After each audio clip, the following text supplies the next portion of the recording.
여러분 안녕하세요. 박수경 박사입니다. 자, 이번 시간에는요. 그 남편의 외도 문제를 해결함에 있어서 그 부부 관계 속에서 가장 잘못된 해결 방식에 대해서 그 영상을 짧게 찍어서 올려드리도록 하겠습니다. 자, 가장 잘못된 해결 방식은요.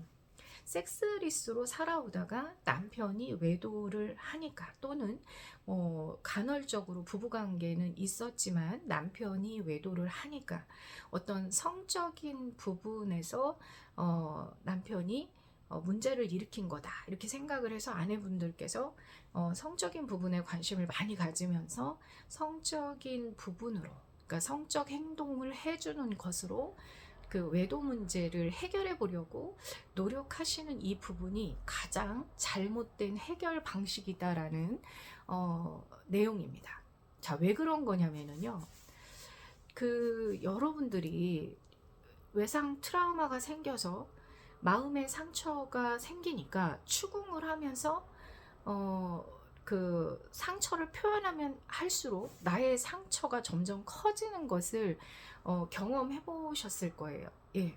어떤 분들은 억압을 하고 사시는데요. 어떤 분들은 계속 그 분노를 표출하면서 그 상처가 치료되는 게 아니라, 그러니까 속이 시원해지는 게 아니라 더 분노의 강도가 세지면서 상처를 더 받게 되는, 그러니까 내가 말하면서 내가 분노하면서 내가 더 상태가 안 좋아지는 이제 그런 것들이 외상 트라우마의 특징입니다. 그런데 이 관계 중독에 의해서 외도가 발생된 그런 남편분들은요, 성적 관계를 가지면서 성욕의 빈도수가 높아지면 높아질수록 그 관계 중독의 문제가 더 심각해지신다는 걸 아셔야 돼요. 그러니까 뭐냐면 관계 중독에 들어간 그런 남자분들의 특징이 뭐가 있냐면 스트레스에 굉장히 취약합니다. 그러니까 누가 옳은 소리를 하는 것도 듣기 싫고, 그 다음에 다른 사람들이 나에게 조금만 스트레스를 줘도 회피를 하고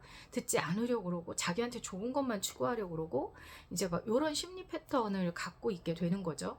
근데 이제 이런 심리 패턴에서 벗어나기 위해서 외도도 발생을 하고 그 다음에 어떤 성욕으로 풀기도 하고 그러면서 그 스트레스의 문제가 해결이 되는 것이 아니라 더 스트레스의 강도가 커지는, 그게 이제 심리 장애인 거예요. 일시적으로 도움이 되는 것 같은데 상태는 더 안 좋아진단 말이에요. 예. 그리고 어떤 외도를 하면서 발생되는 성기능 장애나 어떤 성의 고민이나 이런 것들을 성적 행동을 통해서 해결을 하려고 뭐 비아그라도 먹고 많은 노력들을 하시잖아요. 예. 근데 그렇게 하면 할수록 그 성기능의 상태도 더 안 좋아지고 심리도 더 무너지게 된단 말이죠. 그러다 보니까 그 어떤 외도 문제를 해결하기 위해서 또는 남편의 관계 중독 문제를 해결하기 위해서 아내들이 성적 행동을 강화시키고 어떤 그 성적인 부분으로 어필을 하려고 하면 할수록 더 스트레스를 받고 더 이제 관계 중독의 문제가 더 심하게 생기는 그런 그 역효과가 일어난다는 걸 반드시 아셔야만 합니다.